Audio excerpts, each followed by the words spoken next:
পরে মেহরান মনি আপনি লিখেছেন, মেয়েদের চুল উঁচু করে বাঁধা নিষেধ, কিন্তু হিজাবের নিচে তো চুল খোলা রাখা যায় না, খোপা করতেই হয়। ওই খোপাটা মাথার উঁচুতে নয় বরং ঘাড়ের উপরে থাকে, এটাও কি উটের কোজ হিসাবে বিবেচিত হবে? মাথার উপরে উঁচু করা নিষেধ। মাথার উপরে যেটা উটের কোজের মতো উঁচু হয়ে থাকে মাথার উপরে, এটা কোনো কোনো আরবের মেয়েদেরকে দেখা যায় যে তারা হিজাব করেও এরকম চুল বাঁধেন। কিন্তু যদি মাথার পেছনে বাঁধেন তাতে কোনো অসুবিধা নেই। ওটা উঁচু হয়ে আছে বলতে পেছনে উঁচু হয়ে আছে এবং অনেকটা ঝুলন্ত টাইপ আছে, সেটাতে কোনো অসুবিধা নেই।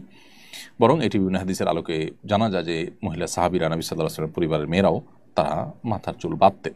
অতএব বাঁধাটা দোষের বিষয় না।